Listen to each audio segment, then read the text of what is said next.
Paman, kamu tukang sihir. Apakah dikatakan, kamu juga tukang santet? Tidak ada. Sebetulnya saya tidak pantas untuk menirukan perilaku. Karena Rasulullah tidak. Dilempari batu, apa Rasul ambil bata? Tidak, tenang saja. Oleh karena itulah, dan memang orang yang galak ini aneh. Coba lihat orang yang bertengkar. Aneh kan? Dia dekat, tapi teriak sama-sama. Keras, padahal telinganya dekat. Dan ngomongnya bareng lagi. Jadi memang kalau sedang marah tuh, maaf, rada kurang normal. Kata-katanya jelek banget. Coba kata-katanya dengan.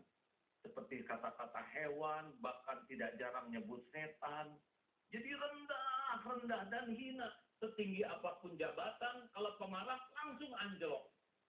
Sebanyak apapun ilmu, kalau pemarah langsung bodoh. Sekaya apapun harta, jadi miskin kemuliaan. Pokoknya habislah kita kalau kita menjadi seorang pemarah. Mau tahu resep lainnya supaya tidak gampang marah? CSB, pakai rumus. Cepat kembalikan kepada Allah, sering ingat Allah, dan bulat yakin kepada Allah. Contoh gini, anak nangis. Ingat, oh ini anak adalah titipan Allah. Dia nangis dengan izin Allah. Berarti dia sehat, ya kan? Mau punya anak nggak nangis seumur hidup? Yakin ini anak pasti suatu saat akan berhenti. Tidak mungkin nangis selama-lamanya, ya kan? Berarti ini ujian sabar bagi saya. Ibu sedang duduk, tiba-tiba ada kucing. Pipis di mukena ibu. Kucing kurang ajar. Kata kucing, maaf bu, saya nggak ngerti. Saya cuma ditugasin Allah aja ngencingin mukena ibu. Daripada mikir kucing nggak ngaco, lebih baik, ya Allah, salah apa diri saya? Kenapa engkau gerakan kucing ngencingin mukena saya?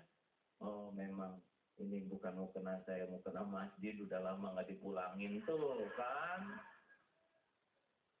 Daripada kita jengkel, lebih baik ambil hikmahnya. Karena tidak ada kejadian yang sia-sia. Betul? Dan kita pun harus melatih diri bahwa tidak semua keinginan kita akan tercapai. Orang yang stres itu orang yang selalu ingin keinginannya tercapai. Tidak mungkin. Kalau semua keinginan orang tercapai, kacau. Semua orang tidak mau macet, ya kan? Lalu pada kemana mobil yang lain? Semua orang ingin sehat? Ingin sehat? Bagaimana kalau sedunia sehat? Dokter saling menyuntik, ya kan? Rumah sakit sepi, apotek bubar, pabrik obat bangkrut, fakultas kedokteran nggak ada. Udah jalanin aja hidup ini, ya. Kejadian ingin boleh, ikhtiar harus, tapi harus kompromi. Tidak harus semua keinginan kita akan terpenuhi. Pokoknya kalau orang yang selalu kekeh ingin keinginannya terpenuhi, capek. Jelas hadirin sekalian? Ayolah kembalikan ke Allah. Pasti kok ada hikmahnya di balik kejadian. Jangan mudah tersinggung, ya. Kan ada 4 kelompok tuh. 1, orang yang cepat marah, cepat marah, cepat reda. Nah, ini reda baik nih, ya. Kamu ini gimana? Ya udahlah, nggak apa-apa. Bagus. Yang jelek, cepat marah, susah lupa, sekali tersinggung, belang 5 tahun dendam. Ada yang agak bagus, tapi ini juga kurang boleh ditiru. Susah marah, susah lupa.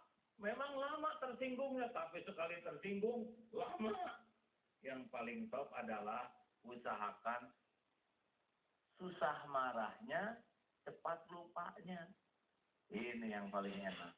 Tapi yang tepat itu bukan marah, tegas dan santun. Apa bedanya tegas dan marah? Kalau marah, sumbernya nafsu. Keluarnya marah, ujungnya zolim. Contohnya gini. Preng, piring pecah. Bibi, di mana sih mata kamu? Nah ini kan tidak cocok piring dengan mata.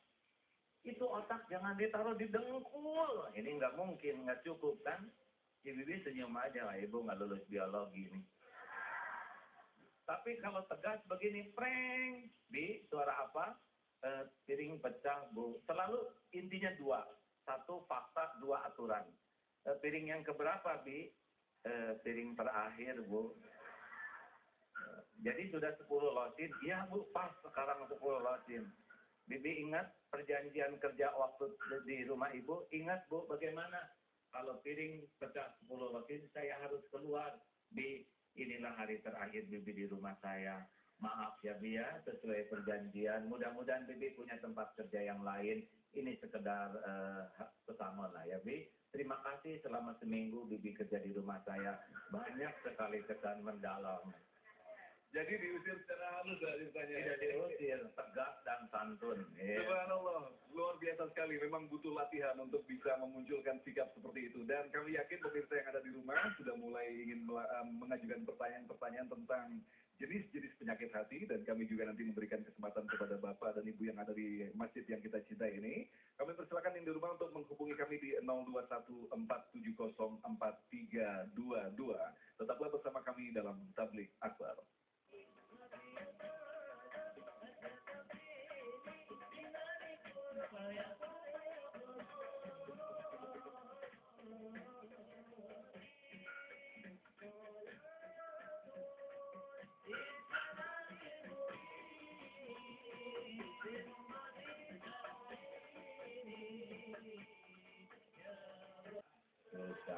Ketika tetangga ganti mobil, ibu ganti kutil, kan? Nah, masalah. Tetangga naik haji, kita naik tensi, itu masalah. Celakanya, penyakit dengki ini merupakan software standar nih.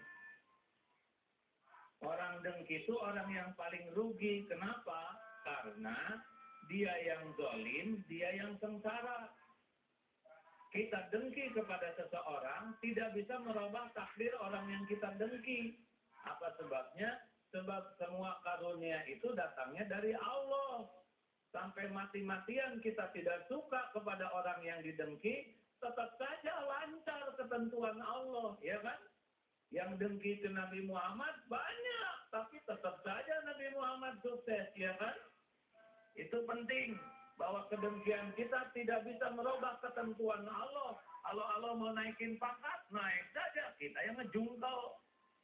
Kalau Allah mau ngasih rezeki, kasih saja. Kita yang stres.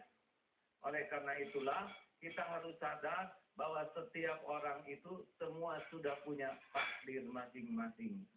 Jangankan satu kompleks, adik kakak saja, itu beda-beda takdirnya. Benar? Coba, anak 5, wajah beda, bakat beda, karakter beda, rezeki beda, jodoh beda. Mau ngapain lebaran kita dengki-dengkian? Kan lebaran suka saling melihat, oh itu mobilnya itu, padahal sama-sama rental, ya kan? Hadirin, jangankan adik kakak, kembar aja beda takdirnya, Pak. Iya kan? Padahal selisihnya cuma 2 menit. Yang adik nikah dengan orang kaya, kakak nikah dengan orang paling kaya. Tuh, nggak rela kan? Dengki berarti kita nggak rela lihat dua-duanya kaya. Hadirin, udahlah. Mau ikut bahagia, senang lihat orang senang, prihatin lihat orang susah, enak. Bila hati kian dengki, tak rela tetangga dapat rizki, tak pernah mau memuji, hanya bisa mencaci maki. Tapi bila hati bersyukur, kebaikan tak pernah kendur, walau tidur tak punya, hati tetap merasa makmur. Nah, cukup. Begitu sajalah ya. Nah, jadi ibu bapak sekalian, sudahlah, capek-capek mikirin rezeki orang, ya kan? Kaki kita nomor 36, teman nomor 42, mau ngapain mikirin satu orang? Dipakai juga stres, betul? Jalan nggak enak, di depan pakai uap, di belakang pakai koran, nah menderita. Mendingan syukurin yang ada, ya. Ikut senang, oh, fakinnal hasad, sesungguhnya kedengkian yakulul hasanah kama takuluna roh. Kedengkian membakar habis kebaikan seperti api membakar kayu. Apa cirinya orang dengki? Itu tidak rela, selalu dia menghina, selalu mencari kekurangan, selalu mencemooh, ciri khas dengki. tidak kuat melihat orang lain dipuji, dan orang yang paling kemakan oleh kedengkian, dia sengsara sepanjang waktu, dirinya terus saja negatif, bangun tidur, badannya nggak enak bener, pas mau keluar, udah kacau nih Jakarta, di mana-mana macet, saya sebel sekali, ini gubernur dengan wali kota nggak ada yang bener, mama. Lihat lampu merah, saya paling sebel lampu merah ini, merahnya lama, hijaunya sebentar, ngambek sama lampu. Ada polisi, apaan polisi pakai tutup muka, kayak ninja. Di luar negeri nggak ada yang kayak gitu, tahu, pada nggak pernah keluar negeri. Terus aja negatif, nonton sepak bola, bola satu dikejar-kejar. Lihat yang nyanyi, bibir tebal nyanyi, ada yang negatif. Nah ini pendengki sejati. Dia tuh tidak pernah senang aja dengan apapun. Mungkin lebih cepat meninggal lebih baik ya. Mudah-mudahan kita semua bebas dari kedengkian. Amin. Amin. Ya Rabbal Alamin. Luar biasa sekali seperti yang telah dipaparkan oleh guru kita yang kita cintai Agim tadi. Betapa memang Allah telah memberikan takaran-takaran kepada kita. Salah satunya adalah takaran takdir yang diberikan kepada kita. Permasalahannya apakah kita mau menerima atau apakah kita membanding-bandingkan dengan yang lain. Tapi yang jelas semua itu jelas butuh latihan. Dan insya Allah di bulan Ramadan ini adalah saat yang paling tepat untuk melatih diri kita, menata kembali diri kita, membersihkan penyakit-penyakit hati. Tetaplah bersama kami dalam Tablik Akbar.